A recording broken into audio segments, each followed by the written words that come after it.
সদকায়ে ফিতর দেওয়া, ফিতরা দেওয়া, এটা হলো রমজানের শেষ আমল। এটা দিয়ে রমজান মাসকে আমরা বিদায় দিই। অন্য অর্থে এটাকে বলতে পারি যে রমজানের পরের প্রথম আমল বলতে পারি, কারণ এটা শুরু হয় মূলত শাওয়ালের চাঁদ দেখা গেলে, ঈদুল ফিতরের চাঁদ দেখা গেলেই তখন এটা প্রযোজ্য হয়, যদি এক দুদিন আগে থেকে দেওয়া যায়। এই ফিতরাটা আমরা কেন দেই? ফিতরা দেওয়ার উদ্দেশ্য কি? নবী করিম সাল্লাল্লাহু আলাইহি সাল্লাম দুটি উদ্দেশ্যের কথা বলেছেন। এক, তিনি বলেছেন যাকাতুল ফিতরি তুহরাতান লিস-সাইমি মিনাল লাগবি ওয়ার রাফাস ওয়া তু'মাতান লিল মাসাকিন। প্রথম কারণ হলো তিনি বলেছেন যে এটা হলো রোজাদার ব্যক্তি সারা মাস জুড়ে যে সিয়াম সাধনা করেছে, ইবাদত বন্দেগী করেছে, যে মেহনত মুজাহাদা করেছে, এই সারা মাস জুড়ে ইবাদত বন্দেগী করার ফলে তার মধ্যে অনেক অর্জন যেমন হয়েছে, আবার অনেক ত্রুটিও ছিল। রোজাটা রাখতে গিয়ে সে কখনো অনর্থক কথা বলে ফেলেছে, রোজা রেখে অনর্থক বেহুদার কথা বললে রোজার প্রাণ আপনার ক্ষতিগ্রস্ত হয়, রোজা নষ্ট হয়, রোজার রূহ থাকে না, রোজার মান কমে যায়, কোয়ালিটিতে ঘাটতি হয়। তো এই যে রোজা রেখে আমরা কিছু উল্টাপাল্টা কথা, উল্টাপাল্টা কাজ করেছি যেগুলো রোজার সাথে যায় না, তো সেগুলোর কারণে রোজাটা তো ত্রুটিপূর্ণ হয়ে গেল। এই ফিতরা দেওয়ার কারণে সেটা রিফাইন্ড হয়ে যায়, সেটা ফ্রেশ হয়ে যায়, সেটা আল্লাহ তাআলা পরিচ্ছন্ন করে গ্রহণ করে। এই জন্য রোজার পুরা মাস, রমজানের পুরা মাস এবং সিয়ামের ভুল ত্রুটিগুলোকে ফ্রেশ করে সেটাকে আল্লাহর কাছে কবুলযোগ্য করে দেয় হলো ফিতরা। খুব বড় একটা বিষয়। আর দ্বিতীয় উদ্দেশ্য হলো ওয়াতু'মাতাল লিল মাসাকিন, গরিব দুঃখীদের মধ্যে খাদ্য দান কর্মসূচি অংশ হিসেবে ফিতরা আল্লাহ তাআলা দিয়েছেন। অর্থাৎ ইসলাম চায় যে ঈদের দিনটাতে অন্তত প্রত্যেক অভাবী মানুষের বাসায় খাবার থাকুক, কেউ যেন খাবারের কষ্টে না থাকে। এই জন্য ফিতরা আমাদেরকে পৌঁছাতে হয়। কখন পৌঁছাতে হয়? সেটা ঈদের চাঁদ দেখা যাওয়ার আগে থেকে। ফিতরা নিয়ে প্রতি বছরই অনেক আলাপ হয়, আমরা সেই দীর্ঘ আলাপে যাওয়ার সুযোগ সময় নাই। শুধু এইটুকু বলি, আমরা প্রায় সবাই আমরা ফিতরার সর্বনিম্ন পরিমাণটা দেওয়ার চেষ্টা করি। নবী করিম সাল্লাল্লাহু আলাইহি ওয়াসাল্লাম ফিতরার যে অপশনগুলো রেখেছেন সেগুলো কিন্তু বিভিন্ন রকম, ভ্যারাইটি আছে। সেখানে একটা অপশন আছে সর্বনিম্ন, সেটাই আমরা নেই। এবং প্রতি বছর আমরা খোঁজ করি যে ফিতরা এই বছর কয় টাকা ধার্য হয়েছে, 115 টাকা, তো দিয়ে দিলাম, বেঁচে গেলাম। যদিও পুরো পরিবারের তরফ থেকে দিতে হয়, পরিবারের কর্তা যিনি, তার ছেলে মেয়ে, তার স্ত্রী, এমনকি ছোট বাচ্চা কাচ্চা, তাদের সবার পক্ষ থেকে, তার একান্নভুক্ত যারা তার বাসার সদস্যের মতো, এমনকি যে কাজের লোক, যারা বাধা কাজের লোক থাকেন, তাদের তরফ থেকে, এই সবার তরফ থেকে পরিবারের কর্তা দিয়ে দিবেন। এখন সবাই দেখে যে ফিতরা কত ধার্য হয়েছে।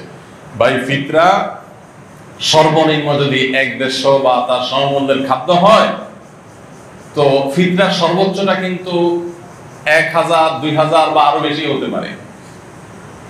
আপনি কিশমিশ যদি দিয়ে দেন তাহলে একরকম হবে, আপনি গম দিয়ে দিলে আরেক রকম হবে, খেজুর দিয়ে দিলে ভিন্ন রকম হবে। তো অনেকগুলো অপশন আছে। তো আমরা সর্বনিম্ন গমের আইটেমটা বেছে নিই, যেটা সবচেয়ে সস্তা, এটা দিয়ে আমরা দেওয়ার চেষ্টা করি।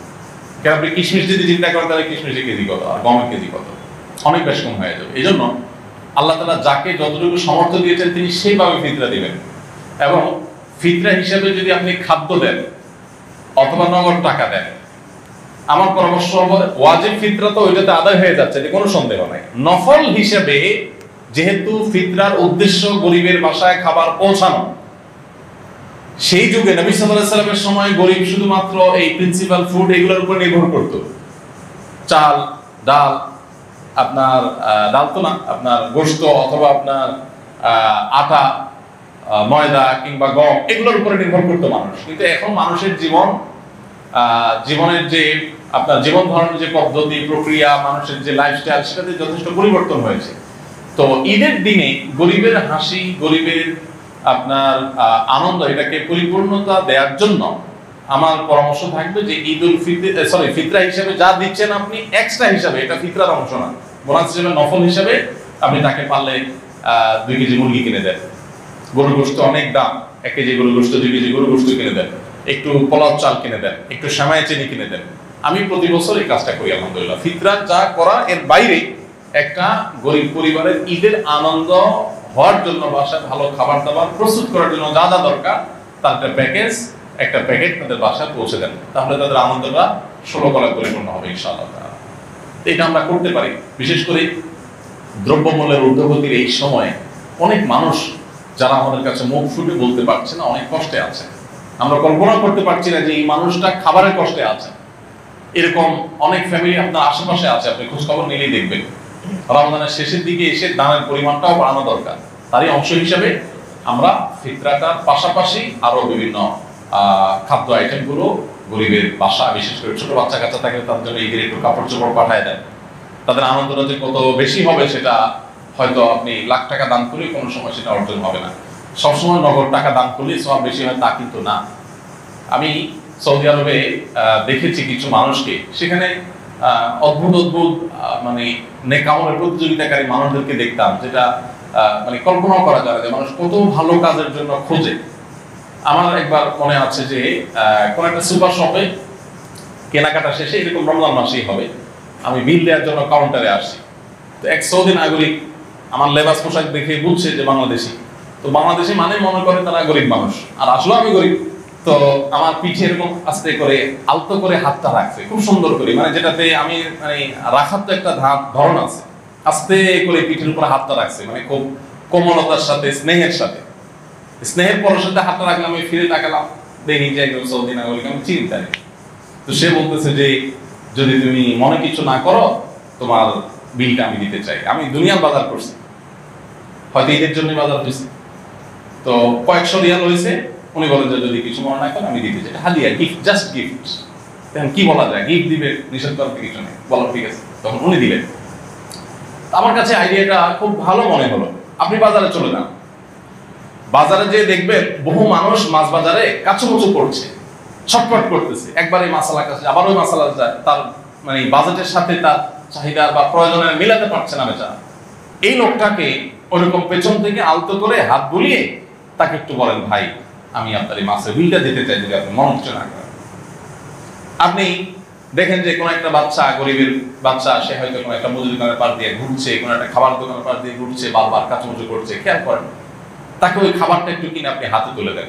অনেক সময় লক্ষ লক্ষ টাকা নগদ দেওয়ার চাইতে ওই সামান্য কিছু টাকার ওজন অনেক বেশি হয়। তো এই বছর বিশেষ করে ঈদকে সামনে রেখে আমাদের এই আমলটা হতে পারে, কারণ ঈদের এই সময়টাতে অনেক মানুষ কষ্টে আছে, অনেক মধ্যবিত্ত আছে যাদের লেবাস পোশাক চলাফেরা দেখে বোঝার কোনো উপায় নেই যে তারা খাবারের কষ্টে আছে রীতিমতো বাচ্চা কাচ্চা।